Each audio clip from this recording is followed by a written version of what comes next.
Niger delta के झुलसते हुए तेल के कुओं से लेकर अमेज़न के कटते हुए जंगलों तक, यूरोपीय एलीट क्लाइमेट समिट से लेकर गजा के खंडरों तक, एक ही सच है जो नजर आ रहा है। क्लाइमेट चेंज कार्बन तक महदूद नहीं, बल्कि बात अब कंट्रोल हासिल करने की तरफ जा चुकी है। ये क्लाइमेट क्राइसिस अब क्राइसिस ऑफ एम्पायर बनता जा रहा है। जब हम मौसमियाती तब्दीलियों की बात करते हैं और रिन्यूएबल एनर्जी ट्रांजिशन और नेट ज़ीरो टारगेट्स का जिक्र तो करते हैं, मगर सबसे अहम नुक्ता और सवाल कहीं पीछे रह जाता है। वो ये है कि who controls the means of energy production. तेल की पैदावार से कौन फ़ायदा उठाता है और कौन कीमत अदा करता है। मसलन यूरोप की दो बड़ी तेल की कंपनियां शेल एंड टोटल नाइजीरिया से तेल निकाल रही हैं, और इस तेल के बदले वो नाइजीरिया को क्या दे रही हैं? आलूदा दरिया, गंदी फ़िज़ा और मज़दूरों का इस्तेहसाल। जबकि यूरोपीय ममालिक दुनिया को क्लीन इन्वायरमेंट का दर्स भी देते हैं और क्लाइमेट कमिटमेंट्स बड़ी खूबसूरती से प्रेजेंट करते हैं। इन्वायरमेंटल रेसिज्म इसी को ही तो कहते हैं। Shell, Royal Dutch Shell have polluted our land, destroyed our way of life, and the two basic rights that we are supposed to have, rights to live, and then rights to clean environment, they are saying we don't have it.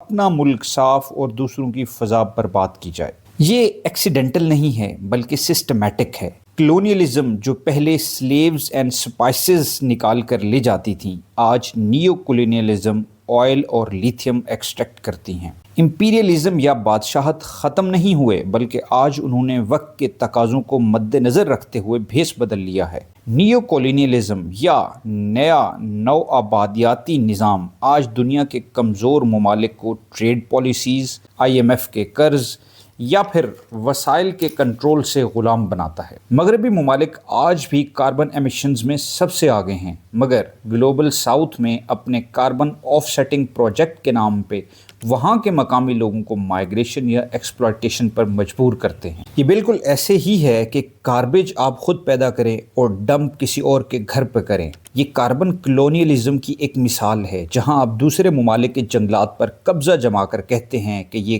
Carbon sinks हैं। दुनिया का 60% cobalt जो electric गाड़ियों में इस्तेमाल होता है, आज भी कॉन्गो के बच्चे निकालते हैं, जो चाइल्ड लेबर और इन्वायरमेंटल अब्यूज़ की एक दास्तान है। जुल्म ये है कि अमेरिका और वेस्ट की EV कंपनियां अपनी प्रमोशन में सस्टेनेबिलिटी और इन्वायरमेंट फ्रेंडली का दावा भी करती हैं। ग्लोबल क्लाइमेट फाइनेंस का यही तो सबसे बड़ा मसला है कि वो इदारे जैसे कि IMF, world bank, world trade organization जो ग्लोबल साउथ में डेट को या कर्ज को मैनेज करते हैं, वही क्लाइमेट फाइनेंस को भी मैनेज करते हैं। तो अब जहन में सवाल ये उभरता है कि ये इदारे तो पहले ही नियो कॉलोनियलिज्म के टूल्स के तौर पर काम करते हैं, तो ये कैसे क्लाइमेट जस्टिस कर सकते हैं? मेरी सारी बात का लुब्बे लुबाब ये है कि अगर इंसान वाकई क्लाइमेट चेंज के लिए काम करना चाहता है, तो ये डीकोलोनाइजेशन के बगैर हो ही नहीं सकते। ग्रेटा थनबर्ग ने कहा था, वो ताकतें जो क्लाइमेट एक्शन को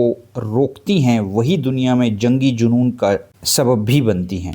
गजा में इंसानियत का ज़मीर नहीं जागा। जो ताकतें किसी कुत्ते के मरने पर भी बिलबिला उठती हैं, आज गजा में इंसानियत का कत्लेआम हुआ है, मगर सब खामोश हैं, बल्कि कातिल के साथ कॉम्प्लेसेंट हैं। यही वो ताकतें हैं जो क्लाइमेट एक्शन को भी रोके हुए हैं। हम एक लिवेबल प्लैनेट चाहते हैं, और इस प्लैनेट की जंग में पैलेस्टाइन लिबरेशन और क्लाइमेट एक्शन में यही मुश्तरक है कि हम उस निज़ाम से लड़ें जो दोनों मसाइल का हल नहीं चाहता। आज ईरान में हो रहा है, ये भी यही दास्तान है। रियल क्लाइमेट एक्शन सिर्फ सोलर पैनल लगा लेना नहीं या फ़रोख्त कर लेना, बल्कि उस मिलिट्री इंडस्ट्रियल कॉम्प्लेक्स को भी ख़त्म करना है जो आज पूरी दुनिया पर और क्लाइमेट पर हमलावर है। दुनिया को डीकोलोनाइज करना कोई सुहाना ख्वाब नहीं, बल्कि अब क्लाइमेट की ज़रूरत भी बन चुका है। हमारा मकसद आपको तस्वीर के दोनों रुख दिखाना था, आपको आसमान में मौजूद धुआं नहीं, बल्कि उसके पीछे जलती आग का भी बताना था, क्योंकि क्लाइमेट सिर्फ कार्बन नहीं बल्कि कंट्रोल है,